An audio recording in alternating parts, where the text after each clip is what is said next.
Thank you so much for joining tonight's edition of HR Mentorship Learning Series. My name is Oluyemi Adeosun, and I am the facilitator for this evening. I'm so excited. I'm always energized anytime I have the opportunity and privilege to lead conversations that can enrich our knowledge and our ability to deliver hands-on in the HR space. Ladies and gentlemen, the topic we are looking at is Beyond the Brain Drain, Smart Retention Strategies for Organization. Like we know, we'll do this together, so please feel free to raise your hands to contribute or drop your thoughts on the Zoom chat on the go, including, of course, questions, comments, and clarifications. Again, this is just a little about me. All right. I've been around 13 organizations, 13 industries, and done a few things around the HR space and the HR community. If you are not following me yet on YouTube, please do follow me on Oluyemi Adeosun. And please share the links with other HR colleagues and upcoming HR people. You'll be blessed. We have, as of today, over 435 world-class masterclass sessions absolutely for free to everybody. Okay, now we are looking at talent. We are looking at retention. We are looking at employees. But we also need to situate it in a context. So because we are mostly largely Nigerians in Nigeria, we need to know that the economic dimensions and perspective impacts everybody. I'm sure everybody on this call, and probably sincerely, so to speak, have more needs than their finances. In other words, no matter how much you pay anybody today, most likely it's not going to be enough. It doesn't matter whether the person has 1 child, 2 children, 4 children. It doesn't really matter the size of the family. Okay, everybody's in quotes coping. There are macroeconomic indicators like inflation, the foreign exchange, anything that is dollar denominated, maybe spare parts, anything that is imported. Chances are in the last few weeks, months, yes, prices have quadrupled, even food, name it.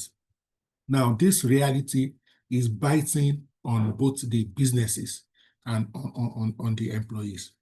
Okay. And one thing is that talent available in Nigeria is not only for Nigeria or for Nigerians or for Nigerian companies. These talents, some are so fluid, even though they are here geographically, they may be working remotely or virtually for companies. And that's one of the importance of value digitization and digitalization has brought to the table. So you don't even need to japa physically before you japa. You understand what I mean? It means you can even be here right now and be working across borders, Europe, Asia, whatever. Okay. In addition to that, some people are still trying to relocate. So we have migration of youth, of talent. And you even think that, so to speak, very comfortable Nigerians will stay. Some of them are leaving. You hear, oh, it's because of our children, our grandchildren, these kind of things. Even in big, great organizations that the typical young Nigeria will almost be willing to share a testimony if they get a job there. Even people there are exiting. Again, when you are good, the demand for your services does what? Goes up. So if you are a good organization, you train your employees well, you expose them to assignments, project, and tasks. What happens is that you will attract great employees, but you now become a great, hunting ground, because other organizations will now want to come to you to poach your employees. They almost turn you to like a training school. You do that capacity building, that investment, and then they come and then they poach them. While individual choices drive talent flights, the cumulative effect poses a significant threat even to national development and long-term sustainability of Nigerian enterprise. And one of the most hits in the Nigerian enterprise are the SMEs, small, medium enterprises, and also to some extent the one-man businesses, because they are typically the firms that, so to speak, may not be able to pay a lot of money for quality talent. Meanwhile, they may be the most accessible job opportunities for many young people. So they hire, they train, they recruit. And when these SMEs or one owner-managed business are now supposed to be getting the returns on their investments in talents, in labor, what happens is bigger, more established firms are able to poach them because, of course, they can pay better. And then before you say Jack, they've probably relocated abroad. Now, let's look at a few statistics. Ladies and gentlemen, feel free to drop your thoughts, your comments in the chat. Okay, any thought that crosses your mind, type it in the chat box. Please stay with me. Now, let's look at a few statistics or data. Okay, about 70%, and I think this is conservative relatively, of Nigerian graduates consider migration. And Nigerians migrate to places like Ghana, Gambia, South Africa, Zambia, name it. It's not just Europe, it's not just UK or US, even Middle East, Kuwait, Oman, funny, obscure countries like that, Qatar. Nigerians are moving everywhere. Generally, it's also estimated that we lose about $15 billion, roughly, to brain drain. Take the healthcare system. I don't know if we have any HR practitioner in this room today, this virtual room today. Maybe you are HR for an hospital, health-based institution. It's not just doctors that are leaving, nurses, physiotherapists, science lab technicians. I have a few friends that are doctors, and I have a few friends who are HR practitioners in health. As you are hiring, they are leaving. In fact, it's now almost a standard question to ask when recruiting doctors or medical practitioners to say, when are you traveling? Do you get, and many of them will know, they can tell you, I'm already doing my part 2 exam, I'm already doing BLAB, whatever they call that exam. Okay.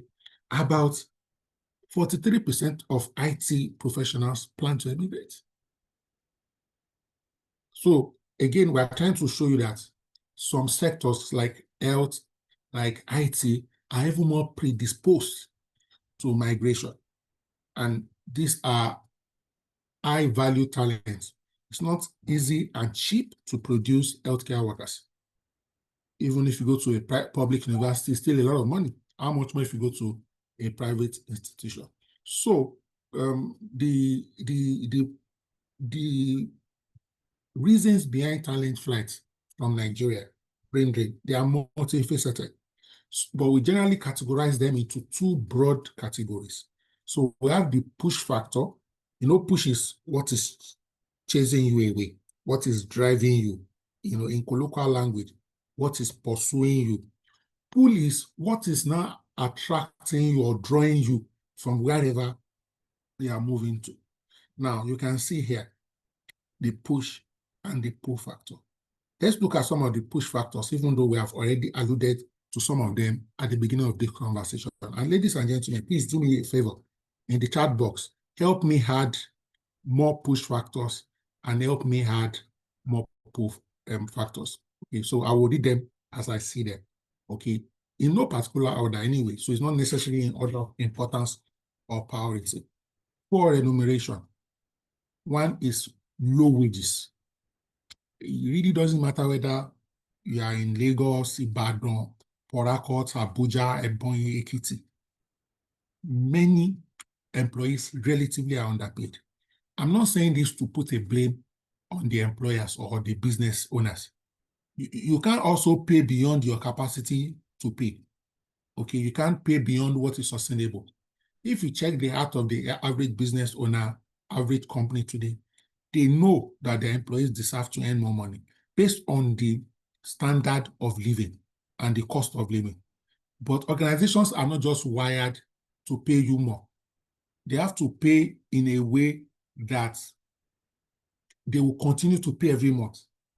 Closely related to these low wages is now inconsistent payment. I'm saying this very respectfully. Check Lagos State recently. The Lagos State doctors, state workers now, went on a few days warning strike. Why? Doctors in Lagos State, I'm not talking about private sector now, public, were earning a certain amount for each grade.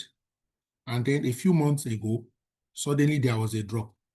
Of course, they have been back and forth as to whether what they are paying them now is what they should have been paying them. Maybe they were overpaying them in the past, and so on and so forth.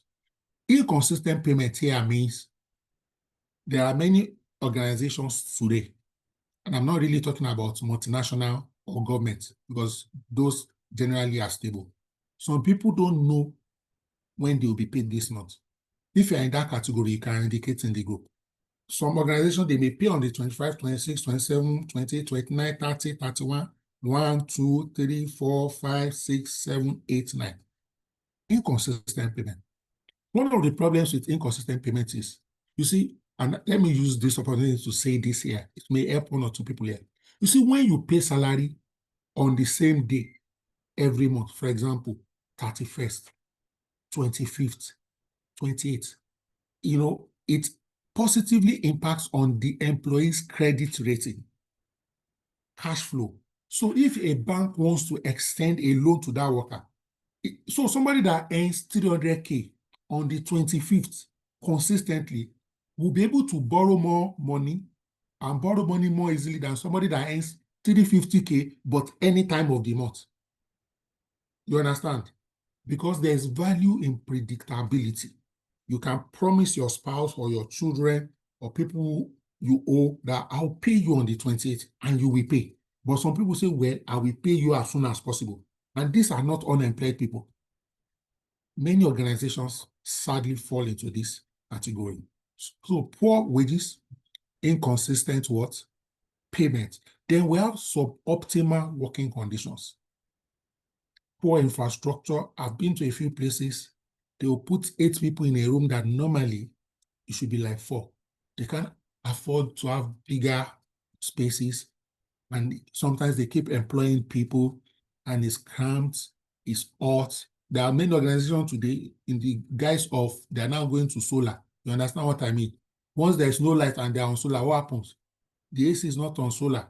They will open the window, you see people fanning, just checking in the group here. I see other things here: poor health facilities, poor employee welfare, lack of enabling environment, lack of work-life balance, and so on and so forth. Okay, so suboptimal work conditions. That's point 2. Point 3 here, and this also rests to a large extent with us HR professionals and practitioners, even though we may need management support and buy-in. Limited career growth. Okay, there is almost scarce advancement opportunities. Most people, after they get the job in many organizations, ask them, when do you think you'll be promoted next? Very few people know. Now, this may not apply, for example, to organizations like banks. They have a strong, what's the word now? Career path, hierarchy. And you know that maybe if you're a super performer every year or every 18 months or 2 years, or worst case 3 years or 4 years, you get promoted. It's not like that in many organizations, especially owner-managed business and so on and so forth. Okay, so when we are speaking, don't think about the few places that, so to speak, have system structures that are on autopilot. The majority of Nigerians don't work in that kind of space. So if you work in that space, to God be the glory. Thank God for the opportunity and don't take it for granted. Okay, then another push factor is security concerns, safety issues. Like 2 or 3 of people that are close to me, not strangers, close to me. One at Ogudu, she was going to work one morning. She entered a Sienna. Do you know that it was the next day they released her? A lady. She was kidnapped. And I've seen 2, 3 people like that. Is it one chance? I've lost count of people that I know personally in my network, not strangers, not something that you just read. See, I'm talking about Lagos. How much more if you now go to other places in the north, different, is it petty thieves, security concerns. And really, if anybody relocates based on the fact that they don't feel safe, I can't be judged, or I can't be upset with anybody. I can't determine the safety threshold for anybody. Okay, last but not the least, we also have weak institutions, corruption, lack of meritocracy. And this plays out in different ways, both in the private and in the public sector. I was with some people a few days ago, and casually they were just saying, that's a public sector is corrupt. Somebody now asked that, what about private sector? There are some places they won't give you a job if you will not give them a cut. In private sector, you see, sometimes it looks like the public sector, there's noise around everything they do. In some private sector organizations, in fact, if those people were in government, I'm sure government will have folded up by now. You have weak institutions. Your right is not sure. You will have a right, not a privilege. You won't be able to fight for it. You may be afraid that, will I be sacked? Or will I win this battle and lose the war? Weak institutions. Who do you want to escalate to? Is it the police? Sometimes is it the judiciary? Almost anybody can be compromised. They can be bought. They can be paid. Okay? So you have things like this.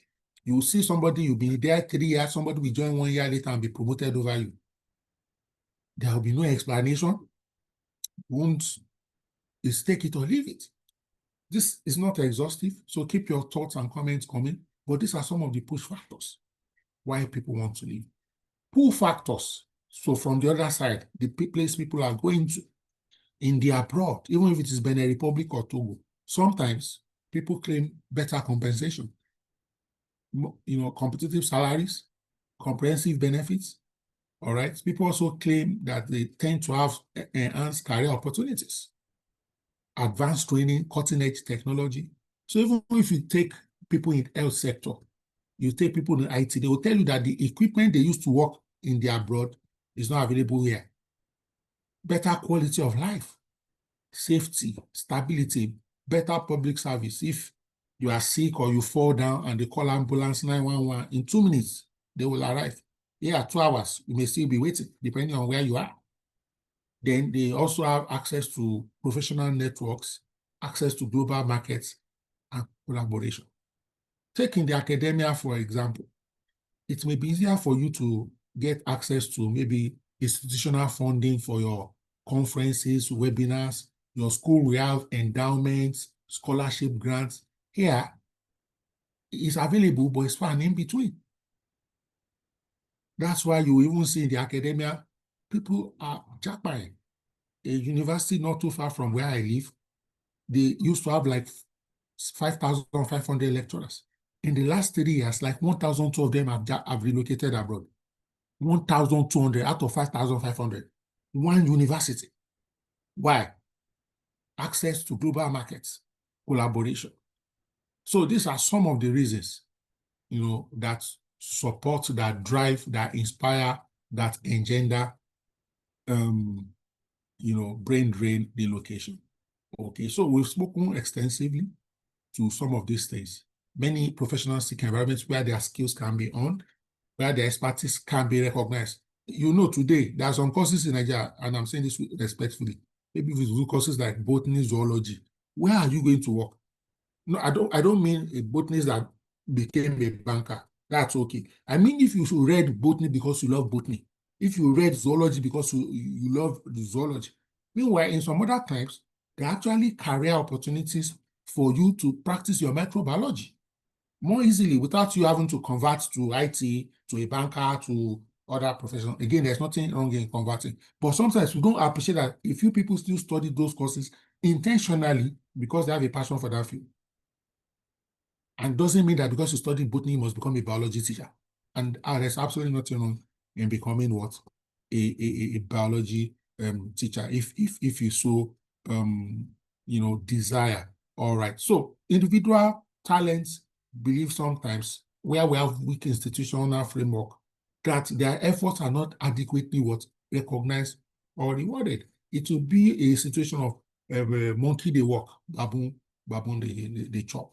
All right. So we've spoken extensively around the economic instability and Nigerian professionals, particularly in high demand sectors, okay, ICT, healthcare, relative to their colleagues in Nigeria, please pay attention to this, they may look like they are well paid.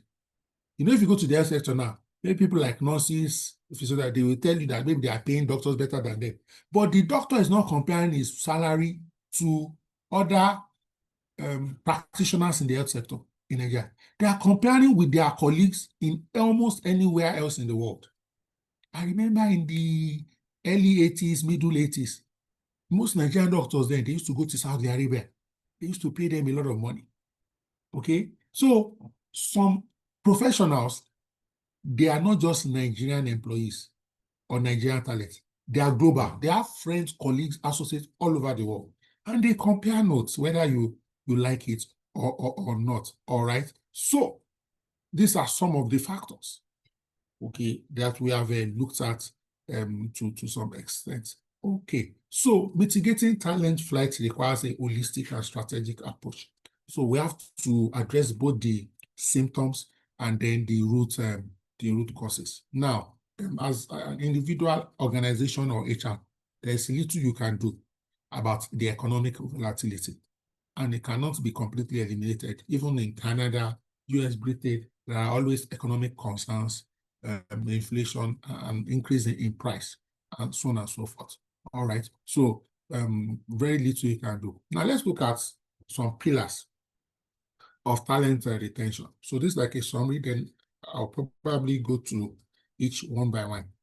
One is competitive compensation. You know, in HR, people management, especially in recruitment, when we send out our job description, we always end with something like competitive salary.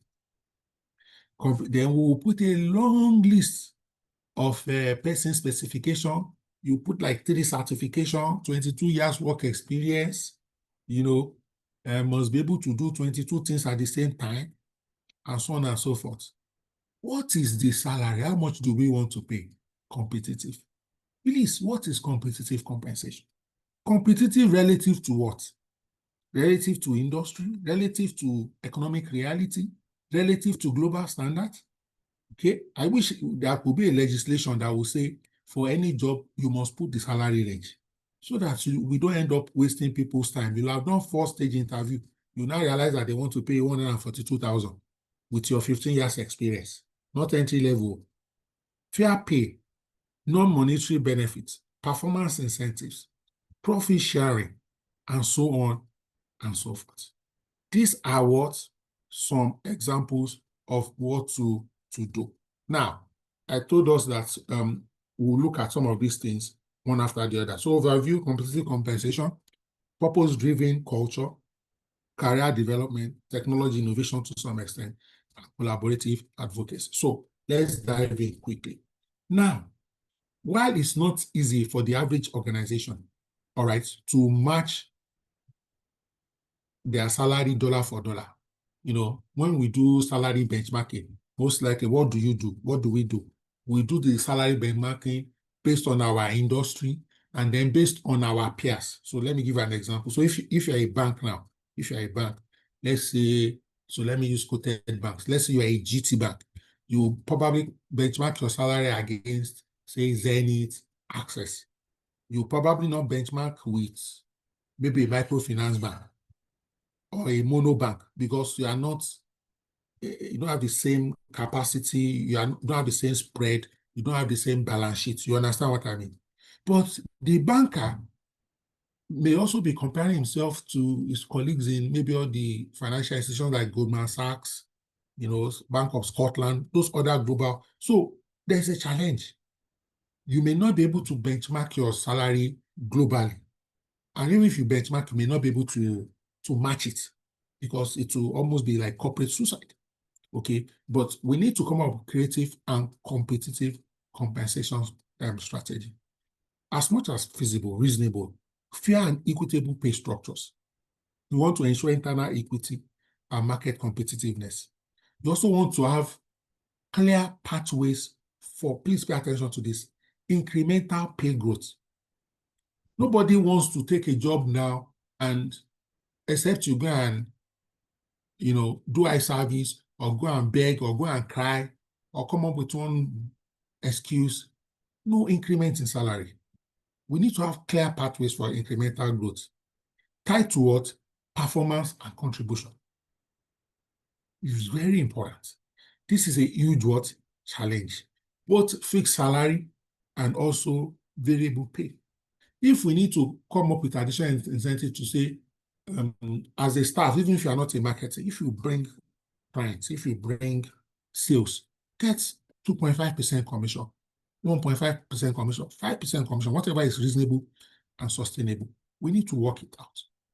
Many organizations today will say, oh, they don't want their employees to moonlight, they don't want them to be freelancing, but they genuinely need more income. So maybe you provide an internal moonlighting system where, in addition to their traditional job, they are doing other things for you and they can get paid for it. Maybe overtime, weekend duty, and so on and so forth. Okay, non-monetary benefits.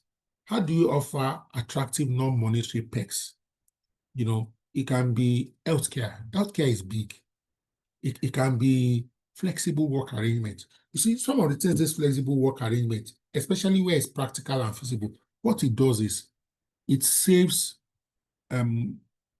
transport costs. It saves commuting costs. What do I mean by commuting costs? So maybe let me use Lagos as an example. You're living in Ikorodu, your office is on the island or in Aja. You may spend 3 hours to and fro your place of work. If you work remote, if you have the capacity and the organization supports it, it's a benefit. I know people today, they've not changed their job because their current job is hybrid or allows remote. And even if you give them, say, double compensation, but you insist on fully on-site, they may not take it. But I understand that there are some business owners, business leaders, they believe that if you are not in their office, that you are doing work for other people. And I smile. Depending on what you do, I know people using the internet and the laptop of their current employers, they are moonlighting. They are servicing other clients, personal clients, and so on and so forth. Again, how can we do better with respect to performance-based incentives? Okay, how can we monetize some things so that if people really do well, they get adequate compensation and reward? Okay, meaningful rewards, meaningful recognition program. Don't just say employee of the month, then we'll put your picture on the wall. Beautiful. Add 100K to it now, or 50K or 250, depending on what you can afford and what is sustainable. Again, many big organizations used to do this. Many structured organizations do this. We call it profit sharing. Now, note, it is profit sharing, which means if there is no profit, there is nothing to share. Now, let's speak heart to heart today. You see, it's very difficult to do big things with salary. And please, this is not like I'm a salary earner. So this is not like, oh, get out of paid employment, go and become an entrepreneur. If you are not called out for that, please don't bother. But you know the nature of salary. So you earn 250. You pay rent. Maybe you have a wife. You have 2 children. Then you may have 2 younger brothers or sisters who are still in school, dependent on you. You have an aged father and mother. One is diabetic. One has high blood pressure. I don't know if anybody on this call buys those kind of drugs for your parents or for yourself. These things, before you say, Jack, your 250 is gone. Don't even have investment, talk less of savings. But where organizations run profit sharing, it may be paid annually. Some companies may do it biannually, depending on their arrangements. Profit sharing allows for some bulk disbursements. Now I'm speaking with the assumption that the company is profitable. So imagine that the organizations and the board or shareholders of the organization agree that from the profits the company makes, allocate maybe between 5% to 10% to the employees, and then they share it. Maybe if your salary is 250 every month, and then they do profit share at the end of the year, and maybe you get 1.2, or you get 600, or you get 300. It's those kind of bulk money you can say, I want to go and buy land somewhere in Ebonyi. I want to go and buy land in somewhere in Benue, wherever you come from. Again, especially if your organization is making profits. And we propose this to management, to the board. It doesn't have to be 5%. It can be 1.5%. It can be 0.5%. So if you're not doing at all, just start. Very, very important. There's something tech companies and startup companies usually do. They call it stock option. In other words, they allocate, can be 5%, 10%, certain portion of the shareholding to employees. What this does is that if the organization is paying dividends, the owners of those shares, they are able to benefit something in addition to salary.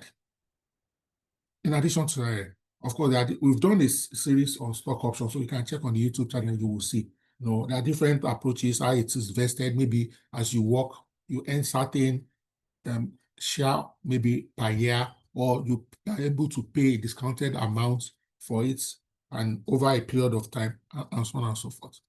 I don't know, ladies and gentlemen, in the chat box, please feel free to suggest what more can we do, especially around compensation and benefits.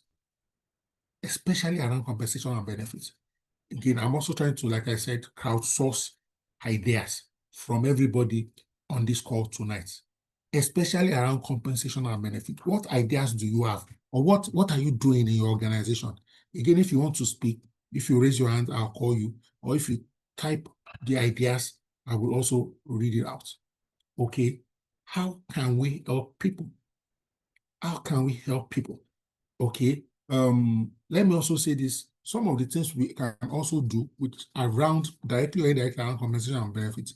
And like if your organization is big enough and you can set up a cooperative society, it helps. Because cooperative societies help employees, so to speak, have like a saving culture. And then through that, you can also borrow money. And when you borrow money, typically the cooperative society, their lending rate is relatively cheap. 10%, 12%, sometimes like half of what a bank or a finance institution will charge. Two, the nature of cooperative society, it also helps because of that society. You are able to pool funds together. For example, buy land and allocate to your members. For example, you can do food sharing, rice, cow, provisions, and so on and so forth. So in the cooperative, because you are many, you have a structure that helps you to pool funds together or get interested cooperative members at work to indicate interest. You buy the cow, for example, you share it. What do you get? You get better quality food at slightly cheaper rates than the average market rate. I'm talking about compensation and benefits directly. So because you have facilitated that what do you call it, cooperative society, you are also helping the financial intelligence of your employee. You are giving them access to loan. They don't need to go to the bank and take loan at 2 digits or 3 digits or at 20-something%. You understand where I'm coming from? So again, I'm trying to get us to think outside the box. In the cooperative, it's the staff that is contributing the money, it's not the company money. But they can, so if you don't put that structure in place, I was telling a friend some few weeks ago, I said, look, as HR, we need to be more innovative with respect to how we can make life more meaningful and comfortable for our employees. I'll give you another example. So I told a friend that, look, you have the staff data with you. You know where all your staff are living. There are some of your staff, they live in the same axis and they don't know. It is until the day they jam each other at the bus stop or by chance, or they are just gisting. Why must you wait for people to naturally, when you can say, look, these are the people living in Ikorodu. You can just mail those people living in Ikorodu and say, the 6 of you live in Ikorodu. If, for example, all the 6 people are taking Uber individually, they can begin to pull Uber or pull Bolt or InDrive together. Or if they are driving and 4 people are living in the same axis, let's assume all the 4 have cars, and they know because of HR will give them that information, not the specific house address. So it's the area you are saying, for example, you are living in Yaba. I'm not saying give house address, so please, for computer. They may decide to say, you drive this week, I drive next week. Okay, you are driving, I'm not driving. I'll be giving you my transport money. I get more comfort. I don't have to be upping boss from. So how can we support? You see, most people, what are they looking for? Enhance quality of life. What can we do with what we have now, with the information we have now, to help people have a slightly better quality of life? Thank you so much, Oluwatosin. She's saying here that you may also give, for example, like manufacturing organization, they give out free or complimentary company products to employees for their personal use. So maybe you are producing milk, butter, sugar, consumables, edibles. So they have like a ration, and it's usually sizable. It may take you for a while. I also remember I used to work in an organization, 1 or 2 organizations, by the way. In this particular one, they were not manufacturing, they were service, but they used to give us provision, like, milk, chocolates, and so on and so forth. And it was enough that they gave us monthly. And if your family's appetite is moderate, it will last you till they restock and give you another portion. That can also help. Temitope says enrollment of staff into designated salary accounts that provide access to structured financial service. Fantastic. So in some organizations, they can have arrangement with a bank, and they will get like a special rate, a special discount for them. And so if your account is domiciled with this bank, based on our negotiation, you can get maybe 18% or something. And there are certain financial programs that are made available. In some instance, mortgage is made available, maybe for middle management, senior staff, people whose salaries can, or you even help them with Federal Mortgage Bank of Nigeria and all the primary mortgage bank providers. What are you doing? You are trying to retain employees. One of the things that retain people the most that I've seen, especially senior people, is mortgage. Because when you lock them to a mortgage scheme, either lease to rent to own or something, they stay with you because they need to keep working to keep paying that mortgage. And mortgage can be 10 years, it can be 15 years. All right. Thank you so much, everyone, for sharing. Thank you, Temitope. I see Sarah's contribution. I see she says, I work in a manufacturing company that produce commercial explosive. Of course, so they can't give you explosive so that you don't go and blow your house or you don't go and blow your neighborhood. But what do they do? Milk, Lipton, sugar. They also do productivity sharing quarterly. Now, productivity sharing is like another term or what do you call it? Nomenclature for profit sharing. Now, I like this. They pay it what? Every quarter. Every quarter here means every 33 months. Okay, you keep your employees liquid. Thank you so much, ladies and gentlemen. You are giving great insights that is beneficial to all of us. So after money is money, then let's move on to number 2. Okay, fostering a purpose-driven and supportive work environment. Ladies and gentlemen, respected colleagues on this call, you will see that many of our colleagues, and when I say colleagues, I mean both HR practitioners and other professionals that work at the workplace, the condition we work is not dignifying. And what's the dignity I'm talking about? I'm not talking about the ambience, how beautiful the room or office or the chair or workstation is. Yeah, those ones are part of it. They are part of the supportive and enabling environment. But the words, some line managers, some bosses, they use foul language. Imagine asking a colleague, are you stupid? Come on. Some people leave organization. In the last 3 weeks alone, at least 4 HR professionals, colleagues, have called me. incidentally, all the four left their job without getting another job. Guess their complaint. It wasn't the salary. It was they couldn't take it anymore. There's almost hardly anything they do. Abuse, insult. I know some people cannot take it. Now, beyond financial incentives, employees, particularly younger generation, seeks meaning and purpose in their work. So what is our vision?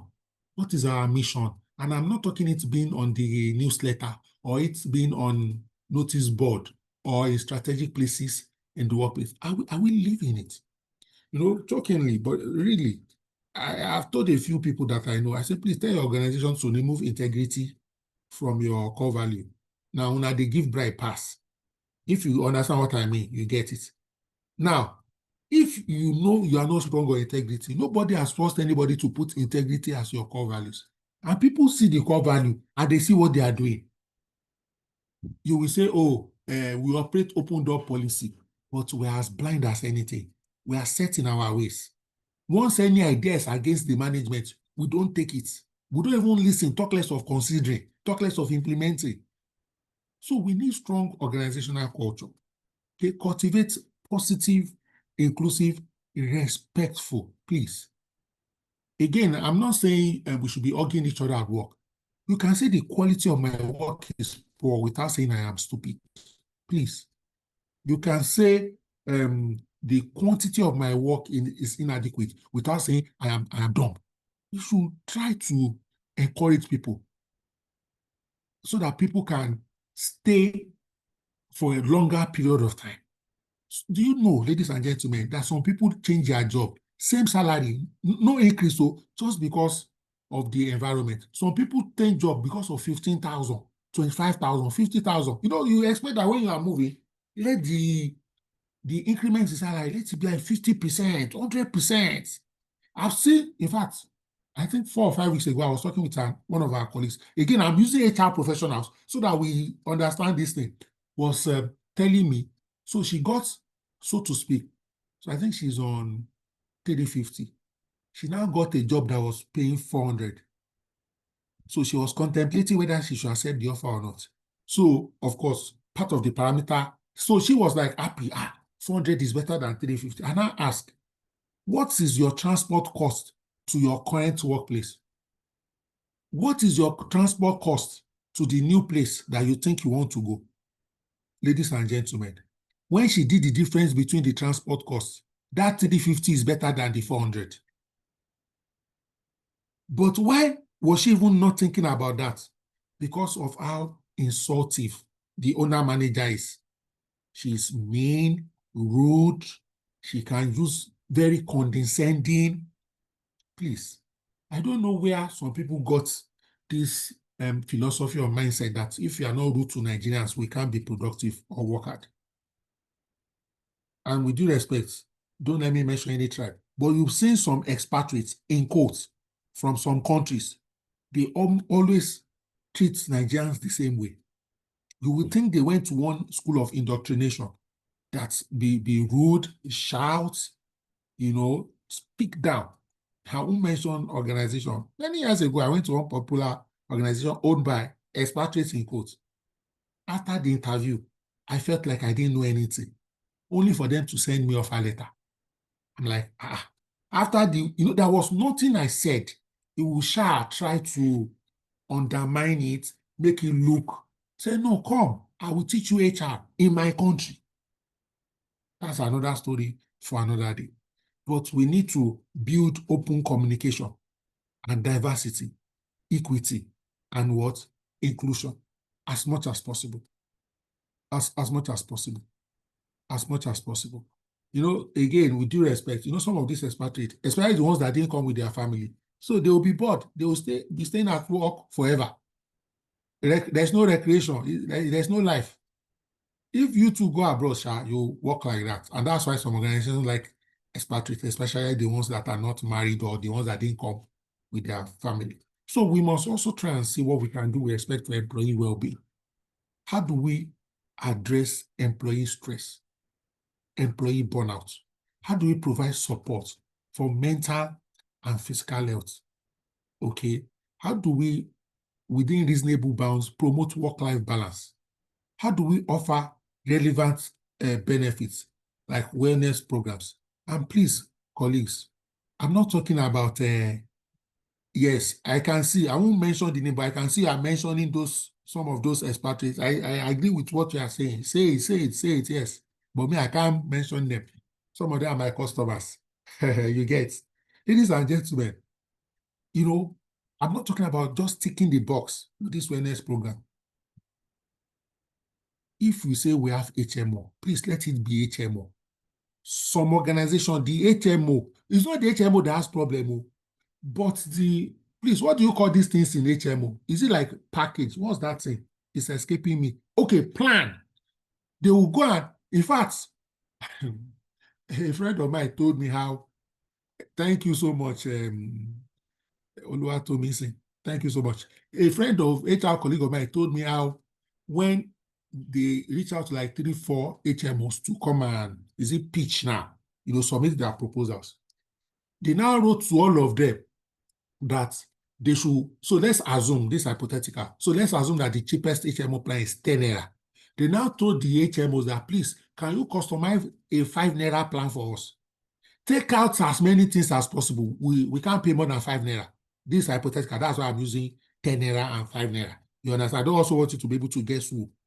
And you know that some of these HMO too, especially the marketers, you want to bring more people on board. You want to sign up more. They now customize. So this is not gold. This is not silver. This is not bronze. This is panda. A panda plan. Panda is a Yoruba word for fake gold or fake jewelry. You understand? And then you just created something. Ordinary malaria I cannot treat. But you will claim, do we have HMO? Yes. Please, I'm not talking about ticking the box. If we can't do it, let's leave it. But whatever we are doing is the one that we can do well. Now, let me give you an example of the one we can do well. You see, and I'm not giving us suggestions to be funny, but rather than say your HMO covers the staff, the spouse, and 4 children, but you can't do anything. If you can cover only staff and cover it very well, or the staff and spouse, I think it may be better. As God blesses your organization, you now be saying staff plus spouse, staff plus spouse plus 1 child, staff plus spouse for you understand. Don't just do it at all. Now it's bad. It won't add value. Some people don't even ask. Do a survey in some organizations here. Don't mention how many people use HMO. When they are sick, they go to the pharmacy, relay their health concern to pharmacists or nurse, and they buy drugs. Some they are even professionals in self-medication. They know how they feel that it is malaria. They just go buy and meanwhile you have HMO and you are paying for HMO. Yes.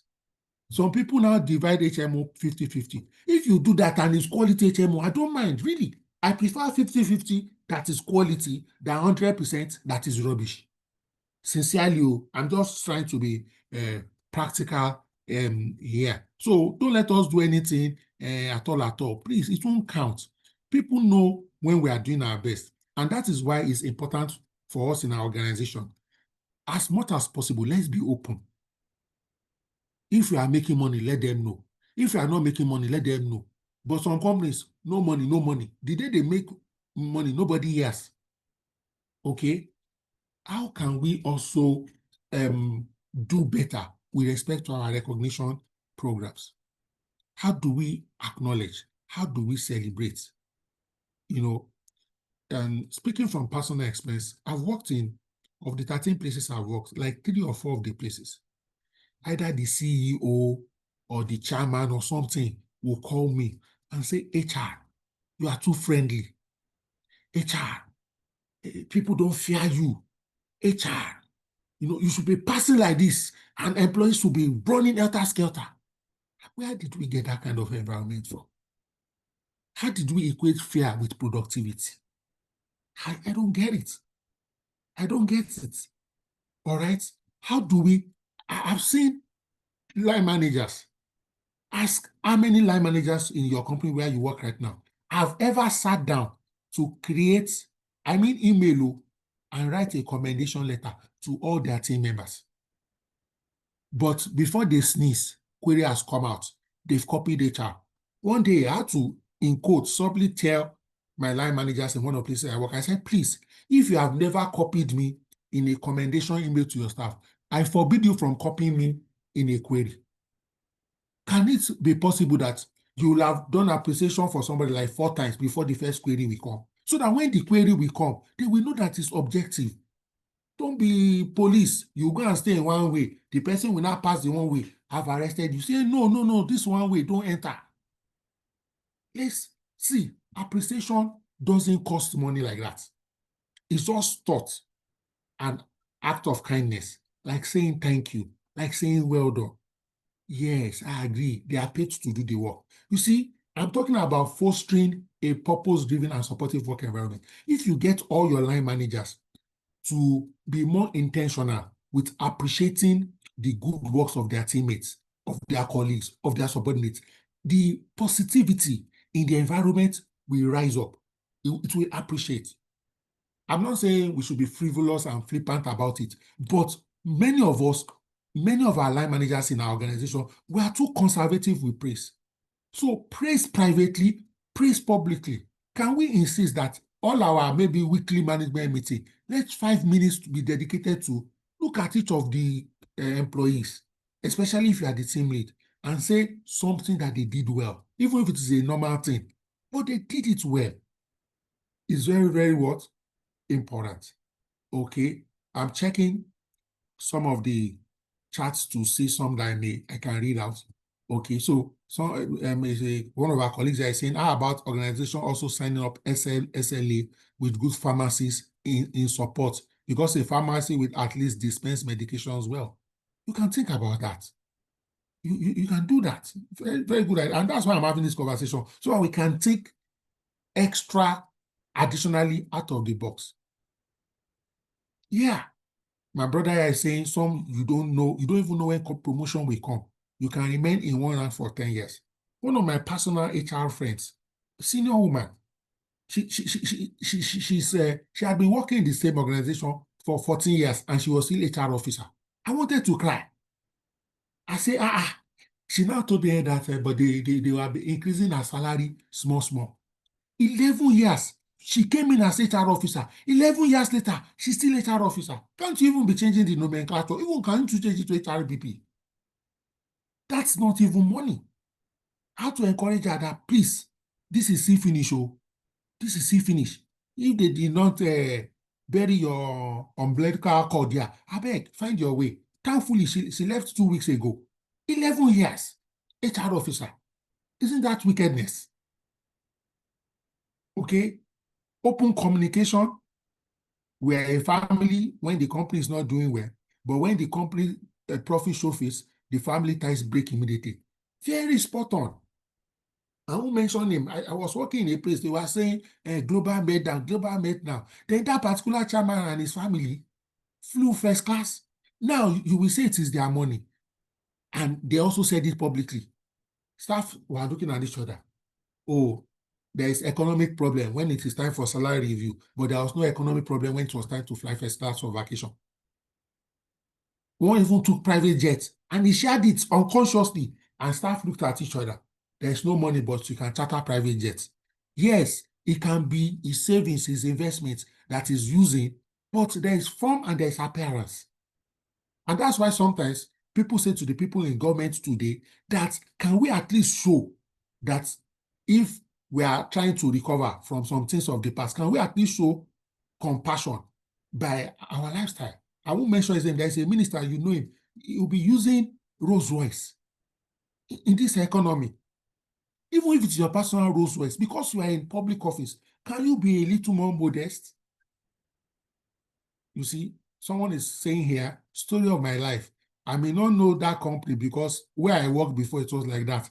Every year, they'll be adding 1K. But for directors and co, they travel abroad. Then they'll begin to tell staff that there's no money. Who is fooling who? So if you have some influence, please, Even if they want to do anything lavish, can they at least not make it public to the other members of staff? It's demotivating. My brother here says, I have someone who is 27 years on officer level. So sometimes what you need to do is even change some of the employees' nomenclature, and they will stay. It will be more dignifying. Okay? It will be more dignifying. All right. Thank you so much for your contributions. Please keep them coming. I'll pick them up at the end of the day and use it to further enrich the slide. Some people need empowerment and autonomy. What do we mean? Yes, even if they are frontline workers, they've built enough experience. It's not everything that you say, get approval, get approval. Some people, to take water from dispenser, they need to take management approval. After a while, if you don't trust people, can you release them to other places, organizations that will value their input? But they don't have autonomy, no discretion. They can't approve anything. You will see some people, they don't even have float of 5,000 naira. 1 naira, it must be MD. Please. We are talking about a sense of meaning, a sense of purpose. Yes, if people are cheating the organization, can you excuse them from the system? But the ones that you think are good enough to stay there, can you empower them? Can you give them autonomy? You can be increasing the scope as they prove themselves, you give them more. Don't keep somebody 5 years, 3 years, it's still the same approval limit, and this approval limit is 0 approval. They can't approve anything. Ladies and gentlemen, moving on, we need to invest in career development and growth. You see, a signal reason for talent flight, as earlier highlighted, is what? Perceived lack of growth opportunities.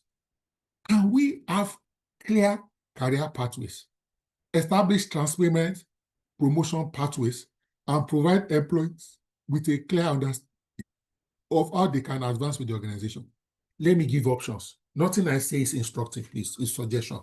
So imagine, and I'll use numbers that are simple and we can relate.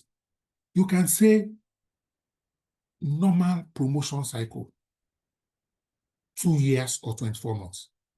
Normal promotion cycle, 2 years. We can say if you are sharp, fast, 1 year or 18 months, that will be maybe you are exceptional performer. If you are a normal performer, 2 years.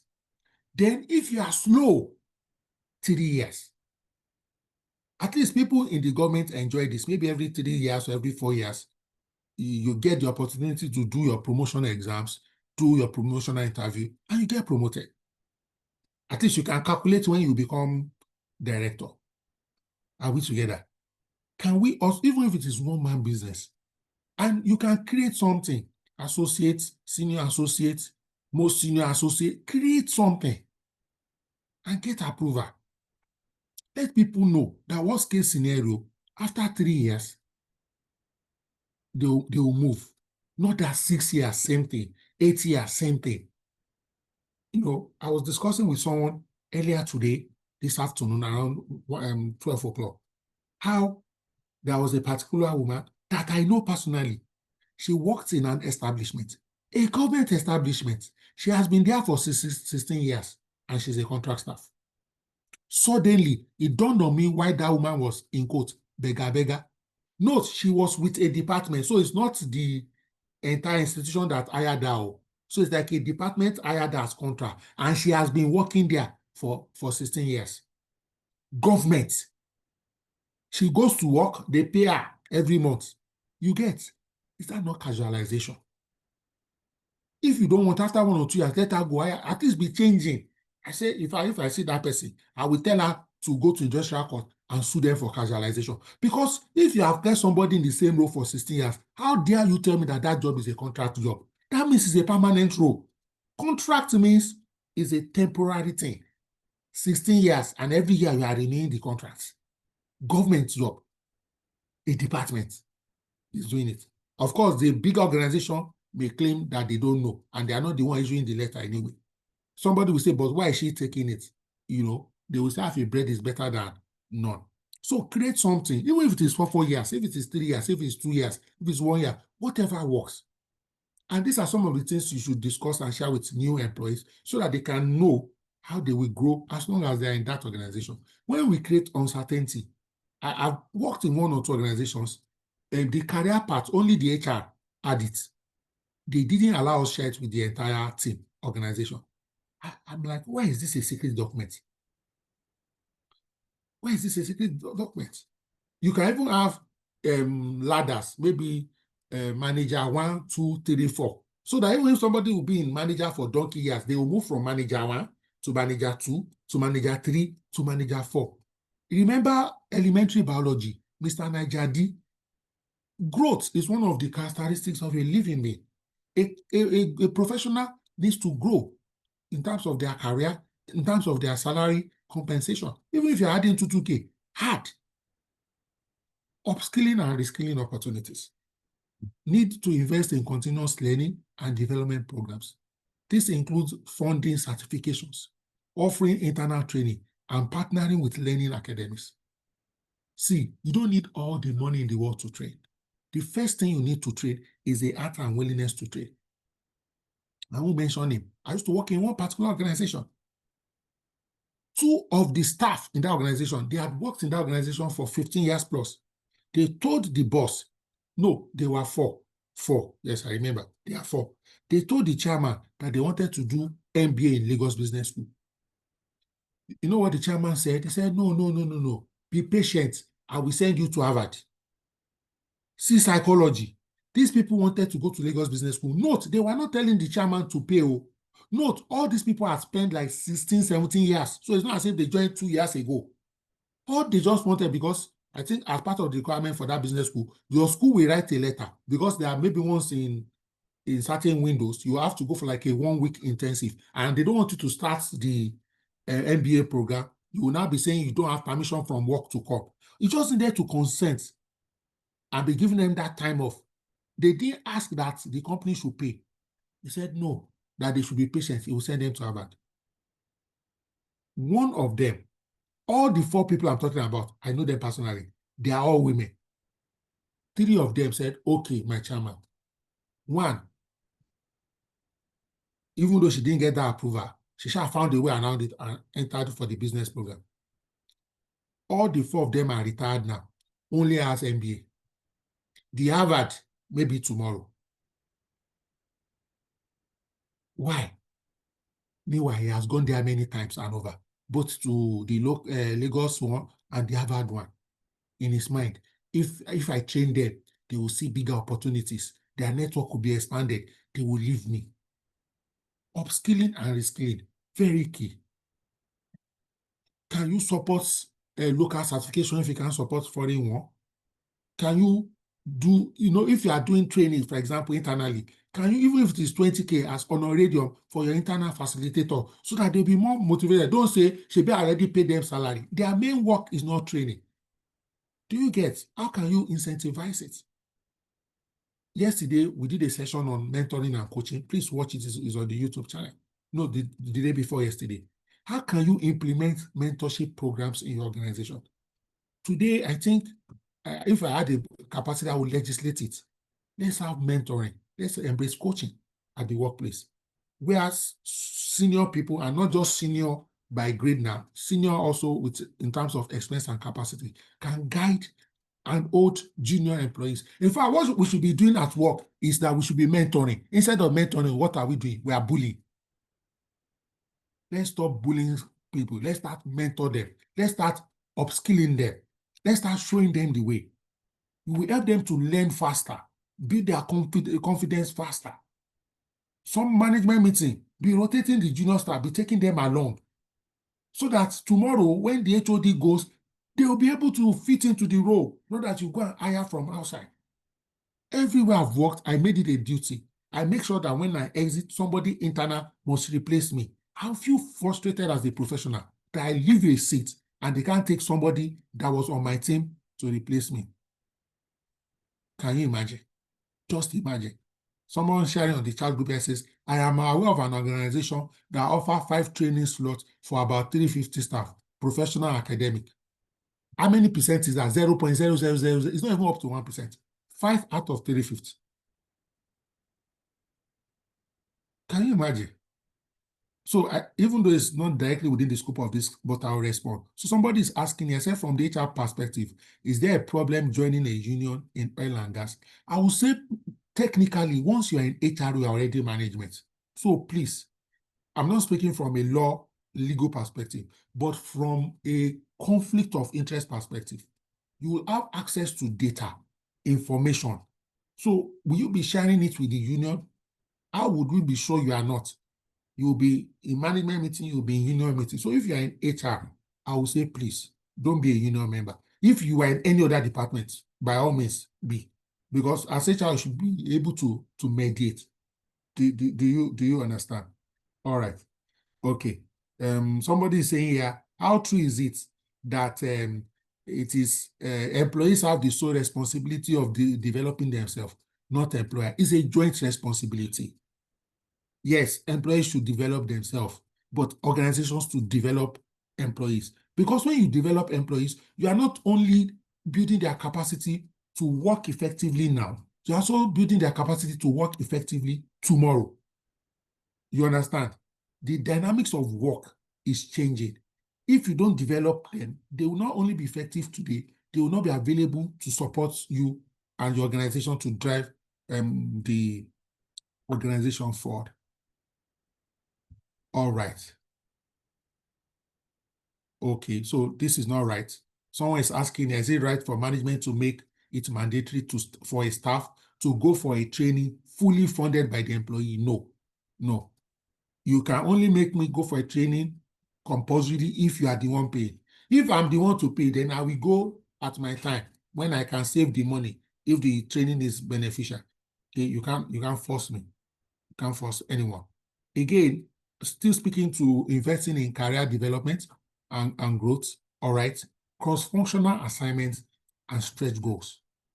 We use other terms for this. For example, we say things like job shadowing, job rotation. All we are saying is broaden and deepen the expertise and the knowledge base of your workers. You know, some people, they are doing just one narrow thing for 5 years. They will be so good at that narrow thing, but they are useless from a department-wide perspective. Let's provide opportunities for employees to expand their skill sets. Let's rotate them through different roles. Let's assign challenging projects. An HR mentor member called me last week, Thursday evening, and they started assigning some finance roles to her. Simple ones, not complicated ones. And she was feeling like this is cheating. They won't increase her salary. They won't actually. I said, my sister, I get how you are feeling, but take it. Take it. Those knowledge you will get from the role outweighs the inconvenience the additional responsibilities placing on you. You don't know your next job. They will say, this HR has financial acumen. You say, thank God I took on those small financial responsibility. Okay. Again, let me say this for all of us here. If you are in meetings, don't just pay attention when your unit is presenting. Listen in intently, carefully, pay attention to other departments so that you understand it. Okay. So leveraging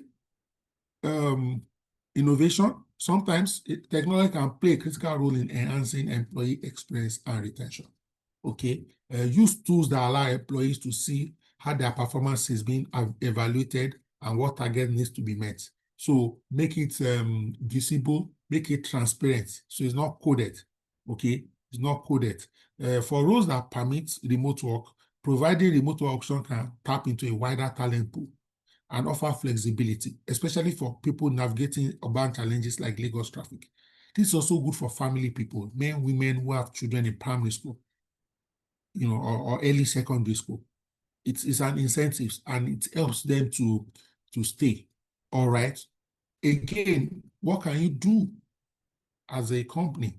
How can you support? How can you join advocacy? Thank God for bodies like NECA, Nigerian Employers Consultative Association. If you are not one, join them. That way you are contributing to help, I don't use the word fight, but let's use the word engage with the government. You see, one of the most important things that we may need to do to help employee retention in Nigeria is what? Labor law. How can we agitate for it to be revised and made more robust and more realistic? So you may not be able to do it as one HR or as one organization, but by joining industry clusters like NECA, which is the umbrella body, the more members they are, the more they're able to push and raise the voice. So we can engage with academia, for example. We can engage with governments and so on and so forth. All right. Now, when we talk about engaging academia, companies should engage more actively with educational institutions to help them with curriculum development, to help them with fit for purpose, to help them foster a pipeline for skilled graduates and offer internship. There are some people on this call, your company, when last did you take IT? You only take IT maybe when it's somebody from your major customer or major supplier. We should have structured internship program. Even if it is 2 IT per year, the department should have one. How much will you pay IT? It's still affordable. These are, you see, when you are investing in IT, even established staff will see that you are developing other people. It has a way of impacting them positively. Somebody says, yeah, remote work is more applicable in development sector and NGO. Yes, but there are also other organizations that it can work well. If it's manufacturing, don't bother. So we're not saying you should force it. Okay. Somebody says employees should develop their employees. Employers should develop their employees. However, an employee that has a vision to achieve his career goals must be intentional with his growth and invest in himself. Yes. So if I'm talking to you as a person, I'll say be intentional. If I'm talking to you as the HR for the organization, maybe you should have like a budget. Maybe 20% of your staff cost should be allocated to training, or 10% or 15%. Okay. You can increase it over time. Okay, somebody said don't bother with remote if it is retail and hospitality, especially at the floor level. Exactly. So it is specific to industry, specific to role. Okay. So you may want to have a roadmap. What do you want to do? We have said a few things today, and we'll still say more when people contribute, when they raise their hands to contribute. Okay. All right. You want to have a roadmap. When you are improving your talent retention, the first thing is to even come up with a plan. What can you do? Should you do in your organization? Try and get the buy-in of your leadership, the management. And don't try and do everything in 1 month. So it may be a 1-year plan, it may be an 18-month plan. So you now face it. You may start the plan by do a survey. What are the, that's what we call stay interview. Stay interview is, exit interview, somebody has gone and answered, why are you leaving? Stay interview is, you are here with us today. What are the things that are predisposing you to leave us? Why will you leave us? Assuming you get a bigger, better, different opportunity. Stay interviews or pulse survey and so on and so forth to give you better insights and idea as to what are some of the things that may make your staff not be retained, so that you can know the ones you have control over, the ones you don't have control over. Do you want to review your career pathway? Training program, what can you do about it? Technology, what can you do about it? Do we need to do cultural transformation? What can you do about it? Industry collaboration, what can you do about it? So you can have a 2-year plan, a 1-year plan, and so on and so forth. Someone is asking here, what's your view on the use of AI? Should companies develop customized AI tools to secure organizational data information or staff use ChatGPT? The truth is, whether you legislate or not, people use AI. So what is important is train staff on the ethical use of AI so that they don't, for example, take the raw company data end to end and paste it on a generative AI tool and then compromise the organization. So if you say they don't use it, they will still use it. I don't believe in wasting time. Will you be following staff all around? They will copy the data, some and send it to their personal mail, get home using their laptop and use it. Okay, so don't bother. Train them how to use it effectively, how to use it ethically, and how to, so if you are using most premium AI tools, for example, allows you to do some settings. For example, you can tell it not to retain your company data. On premium, if you are using free, it won't answer you. You won't even be able to have that capabilities to do that. So we're talking about breaking the cycle from grinding drain to what? Bring in. Okay. What strategic interventions do you have? What retention programs do you have? What policy reforms do you have? What kind of investment do you have in people? Do you also care genuinely about people? All right. Desired outcome, talent, retention, and so on and so forth. There was a company, I can't remember the name now, but I saw it on one of the HR, I think HR mentorship one on Monday or Tuesday, if my memory serves me right. So I think it was Meta or one of these big tech firms. They went to another smaller company in quotes, and they wanted to put like 5 or 6 people there. Big money, sign on bonus, everything. Guess what? Those employees said no. All of them said no, individually and collectively. What am I trying to say? Yes, money is important, but there is a way you treat people, make them feel that even if they get more money, they can even show you, and if it's something you can match, you match and they stay. Why? They have a good culture, good environment with you, which they cannot guarantee anywhere they are going. Okay, so what are some of the immediate actions or steps we can take? Conduct comprehensive salary benchmarking. Just even know, are you paying well relative to your industry? That may be a good starting point. If you can, for some categories of workers, consider flexi work environments, if you can, or hybrid. And when we say flexi here, so flexi does, don't, everything must not be 9 to 5. You can say, okay, 9 to 6. You can say 7 to 4. You can say, okay, come, do like 7 to like 1, go home. The rest of the day, do remote. I don't know if you understand what I just said. So there are different combinations. Don't be strict jacketed that it is either remote or on-site. At least if you want to see the person, and the person has come 7 to 1, and then they go home, pick their children, and then they continue working, you should be okay with that. At least you are seeing every day. Don't say because you can't do remote at all, you can't do flexi. You understand? It will work for some people, and they will do better job. Look at your budget for professional development, training, learning, and development, and try and use your budget. Sometimes the problem is we HR, we have budget, but we're not even pushing, or we push once or twice. Management said no, and we give up. I tell people, start the training from the management staff. By the time they've gone for training, to be difficult for them to say no to other staff. Okay. Very, very important. Okay. So this is where I wanted to start my conversation, but I decided to end with it. And this is my closing thoughts, at least from my own presentation. Now, when we talk about employee retention, the first question is, did you even hire the right person in the first place? Now, I'm not talking about the people that you met in the organization. That's, we are most HR professionals on this call. But at least the people who entered after you.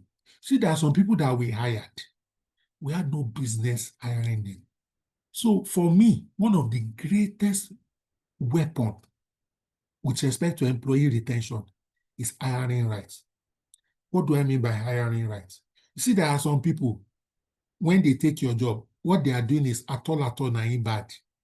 And that's why during interview, I know interview takes time, takes resources, but there are some questions we shouldn't gloss over. Questions to drill their candidates, to find out their real passion, to find out what they are interested in. You see, if you can really identify out of your candidate pool, candidates that are fully sold out, that their vision aligns with your organizational vision, chances of you retaining them is bigger and higher. Why? They will be able to cope with any challenges that may be associated with working with you. I'll give you an example. And this is just an example. If somebody's real desire is to work with a consulting firm, after 6 months and you don't get a consulting firm, and the manufacturing firm comes calling, they will take it. They will say at all not bad. But imagine that you want to work in a consulting firm and you get work in a consulting firm. Because you know that at the end of your career, you too want to be a consultant. Chances that you will weather the storm, you will appreciate the learning and the training. So you are not just in that organization for the money. 3 times in my career, including my current career, I took a pay cut. Why? The job opportunity was more important than the amount of salary they were offering me. For example, today, I work as the chief economist. That is not an opportunity that comes every day. So I could even have done it for free. I have a PhD in economics. I have to put it to use. I'm interested in putting it to use. And I'm working with that mindset. So really, when I secured my current job, and I said, look, whatever you can afford, I'll work with your budget. I'm more interested in doing this work than the amount you are going to pay me. Do you understand? You see, I was telling somebody recently that, and with due respect, that look at some of these great schools, like Harvard, INSEAD, and so on and so forth. I said, do you notice that you hardly know any of the alumni that doesn't do well? It is not necessarily the schools that make those people great. What the school specialize and do well in is that they are very thorough and screen people. So they don't let any out person become their student, talk less of becoming their alumni. So if Harvard gives you admission, and for whatever reasons you decide not to take it, and with due respect, you decide to go to LAUTECH, you will still be a star. Which means it's not either LAUTECH or Harvard that makes you a great person. What Harvard does is to look out for people with great potentials, not average potentials, and make sure they become their students. That is the same way we should treat what? Recruitment. So that when we get the hiring right, yes, as HR, as management, you will do your best to retain them. But even the people, they are already self-motivated to be retained. It's just like a relationship. Boyfriend, girlfriend, husband, wife. You see, if you are not compatible, the wahala go too much. You'll be able to cope, but you will know that there is anointing and there is annoyance. And you know that there is a big what? Difference. So, ladies and gentlemen, that is the end of my formal presentation for today. And I would like to appreciate you sincerely for listening and for our rigorous contribution. But I have a feeling that I may not have said everything. So if you have anything to say, and I encourage you to say, please raise your hands, ladies and gentlemen, and I will yield the floor to you. Share a few thoughts around employee retention. Please. Thank you so much. Don't allow me to, I can see people I love here. I love everybody. So don't allow me to call. If you know I will call you, yeah, raise your hand and speak, please. So that in no time, we can be out of here. Thank you so much. So I'm checking to see if any hands will raise. Don't be shy, please. And don't be humble. Share. If you also have questions related to the subject matter, please ask. Even though I prefer contributions. Going. You know how they do in auctions. When we start going, praise be to God. I finally see a hand. I'm so excited. Yes, Adebola Williams, you have the floor, please. All right. Thank you, sir. Thank you so much, Doctor. Thank you for the session. So I actually dropped a question in the chat room. So especially on salary survey, in an organization whereby the management is not ready to pay external consultants to conduct a survey on the compensation structure. So what would you advise HR should do in this case? Okay. Even though I want HR consultant to eat and chop money, a few funny informal ways, I've used in the past, informal ways. The first thing is, please pay attention to me. I'll be very fast with this. Now, when you are doing salary survey, generally, what do? You are getting data about information that are your peer in the industry, not necessarily everything. So it may just be 5 organizations or 8. You understand what I mean? Or 3. Now, pay attention to this. Chances are, if you're a good organization, at one point or the other, you will have interviewed candidates from all these your peer companies. So, you see, one of the reasons in HR in Nigeria, we used to ask for people how much they are earning, is that we are gathering information for salary survey.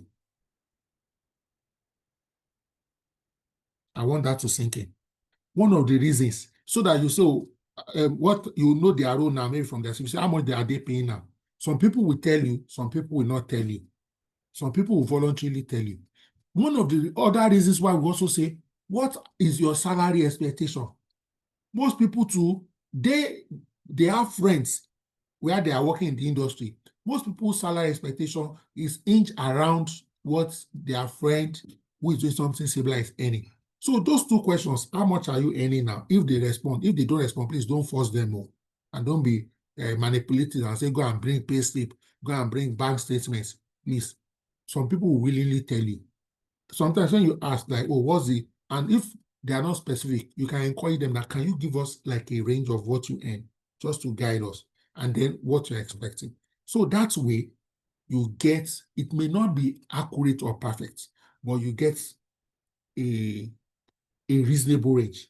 The other one is, if you are really in the industry, emphasis on really in the industry, you will have friends that you have built a relationship with. So you can do better. I share my salary, so between you share yours with me. Of course, you won't put names of people, or you can also put like a range. So it's not like we pay entry level 125,000. It can be we pay them 110 to 130. That way you provide some form of anonymity. You anonymize the data. Okay. The other one, which you don't want, which is the best anyway, which will be very scientific and near precise, is to go and give it to consultants to do for you. And that's why when we tell people, come for hangouts, because next thing somebody will tell me that I don't know anybody in the industry. The people in your industry come to meet you in your office. Isn't it in industry events, industry programs, CIPM programs, HR mentorship programs, other HR platforms available that do get together that you'll meet them? With these few words of mine, I hope I've been able to provide some help. Madam Adebola Williams. Yes, thank you so much, sir. Yes, thank you, sir. Fantastic. Oh, the person I will have called, I can see her hands up. Yes. And maybe we can close with her. Please, Sister Rita. Okay, you good have the evening, floor everyone. from my heart. Yeah, Thank you for joining. We saw you very early in the session. Thank you. Yeah, I didn't really remember really, but I like the session, and I always like to listen to various thought leaders that you bring on board. And thank you for this inspiring session. Okay, I just wanted to ask a few things. And sometimes as an entrepreneur, I'm first an entrepreneur before I'm an HR person. And the economy itself is not smiling, and it's not everyone that starts a business that expects that the business will grow to that length, even though it's the expectation. But unfortunately, the financial implication that in terms of that finances is what most entrepreneurs cannot comprehend.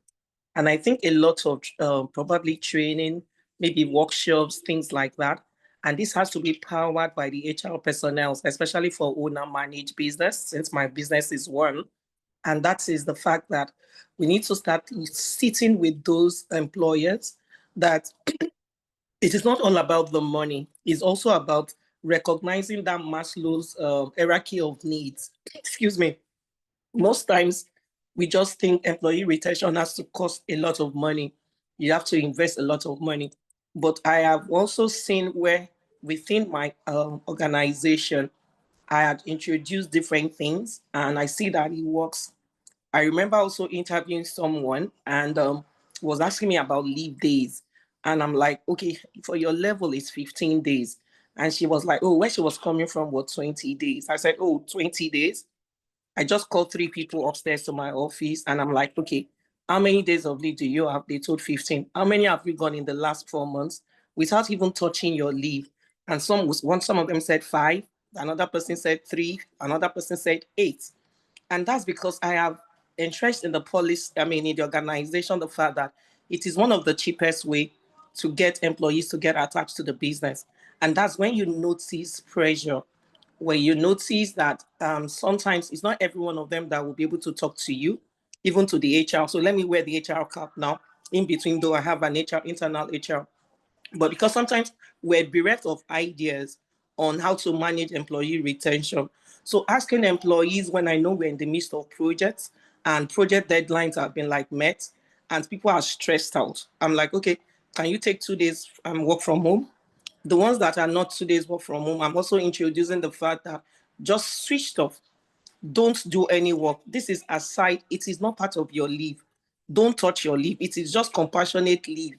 Even though we exceed it, especially when by the time you do the end of the year, you see some people getting more than 10 over and above what the leave has been prescribed for them at that level.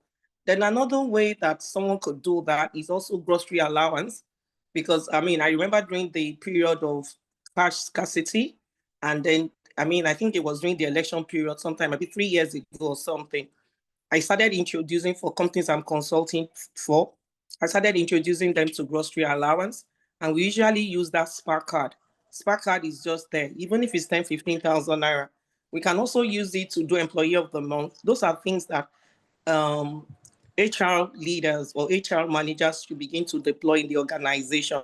And then one beautiful thing you also said is coming together to form like a cooperative, even though in quote, you may not register it, but at least spearheading that through the admin department to get people to buy in bulk. So I see a lot of reformation if we can get learning and development as well.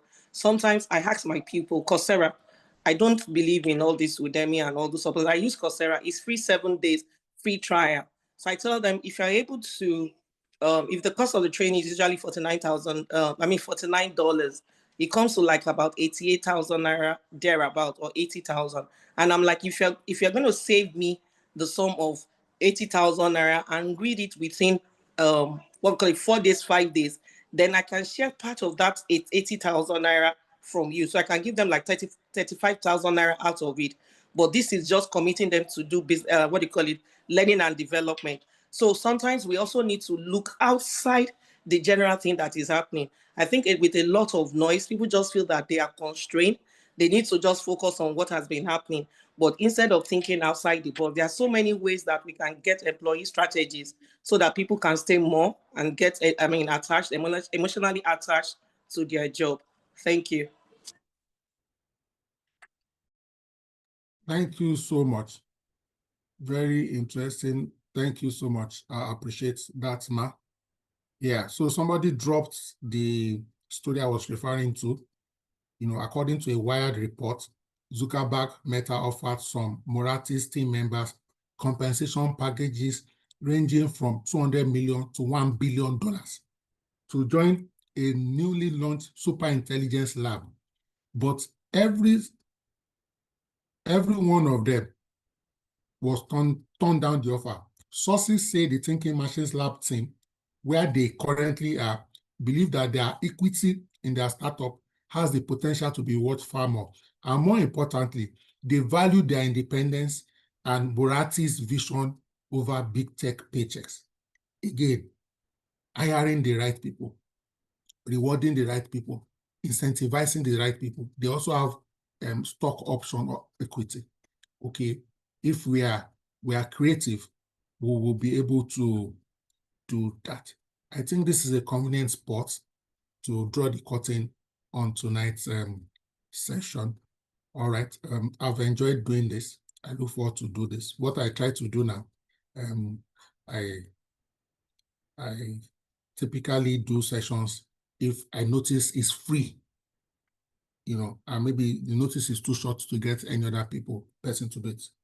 But I'm happy to teach any day, anytime. Ladies and gentlemen, please, let's enjoy the rest of our evening. Good night.